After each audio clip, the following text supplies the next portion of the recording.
Challenges come to us in myriads of ways, and they often leave us incapacitated with very little effort of our own to record any significant success. Instinctually, and under such circumstances, we seek the help of family members, relatives, friends, the community, or anyone we believe has the capacity and means to bring the support and the presence we desperately need to succeed. In some experiences of dilapidating challenges, we vigorously seek divine support through prayer, knowing that trusting in God is a sure source of strength and hope to overcome life challenges. Trusting in God comes from a deeper feeling of confidence that anyone who trusts in God cannot be defeated or broken down by the challenges of daily life, but rather would emerge victorious. The lives of St. Peter and St. Paul revealed that trusting in God, especially in times of adversity, brings to the believer an experience of victory and glory. St. Peter was a man deeply dedicated to fishing as an occupation. When he toiled all night without success, he still believed in Jesus' command to lower his net into the deep, revealing by his obedient humility and openness to the new possibilities that Jesus offered. St. Peter's exemplary dedication and humility was in full display in the Gospel of John when he responded to Jesus' query, "Do you love me more than these things?" with fidelity. In the context of Jesus' question to St. Peter, these things include, among others, his occupation as a fisherman, which he picked up again following the event of Jesus' death. He delivered an eloquent Pentecost Day sermon on the fulfillment of God's plan in the world through Jesus Christ. Furthermore, he defended his conviction on the role of Jesus Christ in God's plan before religious and political leaders. For this reason, he became the target of persecution and imprisonment, as we read in the first reading this Sunday. The stories of his persecution and imprisonment reveal the presence and providential care of God in the lives of God's children.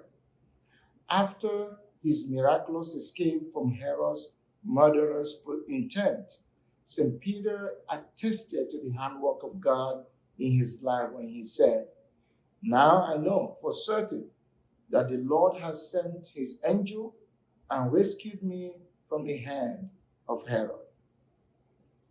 Similarly, St. Paul's experience of Jesus Christ on the road to Damascus changed his life and filled him with the conviction about God's presence in the world through Jesus Christ.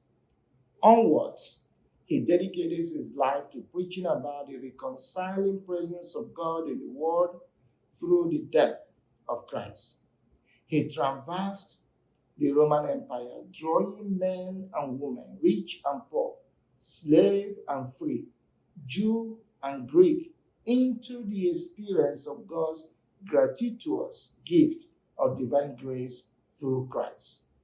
He recounted his experience of persecution, imprisonment, and threats to his life from both Greeks and Jews.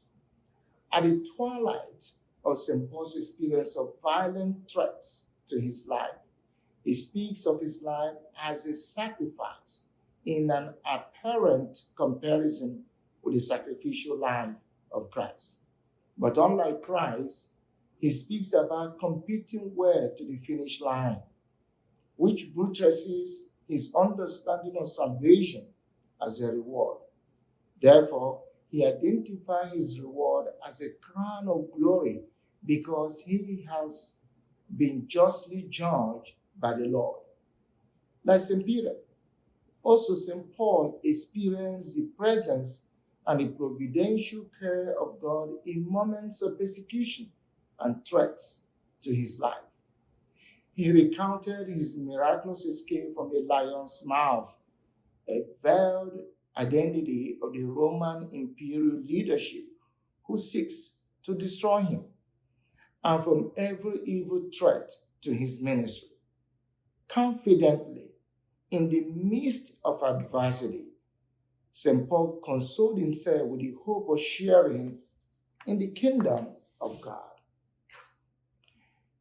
The lives of St. Peter and St. Paul support the saying, no crown without a cross, even for the children of God. In other words, it is most likely that you will face some challenges in this life that will build you up and not break you down because of your trusting relationship with God. Also, their lives reveal the truth that the reward of a crown is far more fulfilling than the trials of the cross that one may experience in life because God is by our side. Hence, the saying that if God is for us, then nothing can be against us is true. Therefore, let us discern this Sunday in the stories of St. Peter and St. Paul that the children of God are victors, the children of God are conquerors, and the children of God are triumphant over the uncertainties of their daily life because God's grace reigns in their lives.